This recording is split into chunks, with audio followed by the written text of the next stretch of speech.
Meus irmãos e minhas irmãs, nos encontramos nesta sexta-feira, dia 19 de julho da 15ª semana do Tempo Comum, para juntos meditarmos a Palavra de Deus. Neste dia nós lemos o Evangelista São Mateus no capítulo 12, versículos do 1 ao 8.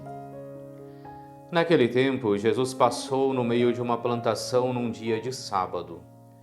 Seus discípulos tinham fome e começaram a apanhar espigas para comer. Vendo isso, os fariseus disseram-lhe: Olha, os teus discípulos estão fazendo o que não é permitido fazer em dia de sábado.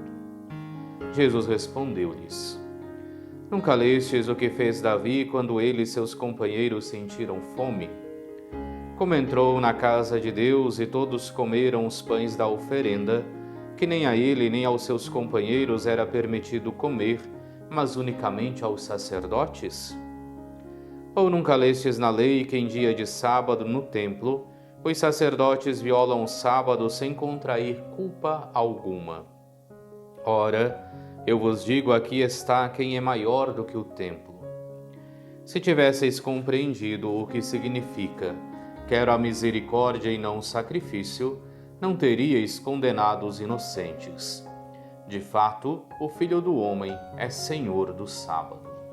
Palavra da salvação, glória a vós, Senhor. Se nos recordamos muito bem, no dia de ontem víamos Jesus que fazia este convite: Vinde a mim, todos vós que estáis cansados, fatigados, sob o peso dos vossos fardos, e eu vos darei descanso.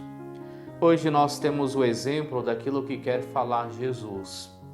Porque estando com fome, os discípulos vão, apanham as espigas que estavam pelo caminho e por conta disso são criticados, porque nós vemos então dizer: olha, os teus discípulos estão fazendo o que não é permitido fazer em dia de sábado, porque estavam trabalhando e o sábado deveria ser o dia do descanso. Mas entre saciar a fome e guardar o sábado, o que deveria estar em primeiro lugar? É onde então nós vemos Jesus Cristo que dá este exemplo, dizendo primeiro desta deturpação da lei que eles fazem, que eles realizam, mas ao mesmo tempo recordando-lhes a necessária vivência da misericórdia. Quero misericórdia, não sacrifício, é o que fala Jesus Cristo aos que o interpelam, recordando então que a misericórdia deve estar nas bases, nos fundamentos da vida daquele que de fato propõe-se por seguir a Deus. E deve estar na base, nos fundamentos então de nós que nos propomos a seguir Jesus Cristo. Então, além do rigorismo da lei, e é bom aqui ressaltarmos, os que interpelam Jesus não estão falando do gesto que eles cumprem no sentido de que como se estivessem roubando, porque se entendia que aquilo que estava à beira do caminho era deixado, inclusive sem ser colhido, para os passantes poderem alimentar-se, mas a questão está na lei do sábado. Estão violando a lei do sábado porque estão apanhando as espigas e o sábado é o dia do descanso. É nesse contexto então que Jesus lhes convida para a vivência da misericórdia. São esses fardos pesados que Cristo fala que Ele irá tirar de nós. Recordemos, no entanto, é claro que Cristo não diz que teremos uma liberdade total, como se tudo fosse permitido, porque Ele diz: o meu jugo é suave, o meu fardo é leve. Mas o jugo existe e o fardo também existe, porque nós temos as nossas obrigações como cristãos. E uma das primeiras obrigações é justamente a misericórdia. A misericórdia que deve estar sempre presente na vida do cristão.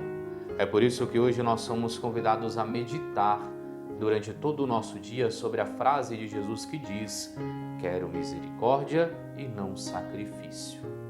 Recordando então que a misericórdia deve estar sempre à frente do sacrifício. Sacrifício era um modo de culto da época. Hoje nós temos a Santa Missa, temos a Eucaristia, mas a Eucaristia vivida sem a vivência da misericórdia, torna-se para nós objeto de nossa condenação e não de nossa salvação.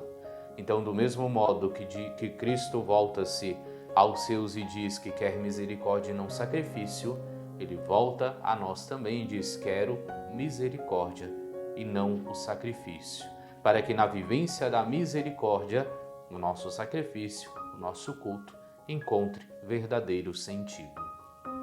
Oremos. Ó Deus, que mostrais a luz da verdade aos que erram para retornarem ao bom caminho, dai aos que professam a fé rejeitar o que não convém ao cristão e abraçar tudo o que é digno deste nome. Por nosso Senhor Jesus Cristo, vosso Filho, que é Deus, e convosco vive e reina na unidade do Espírito Santo, por todos os séculos dos séculos. Amém. E abençoe-vos Deus Todo-Poderoso, Pai, Filho e Espírito Santo. Amém.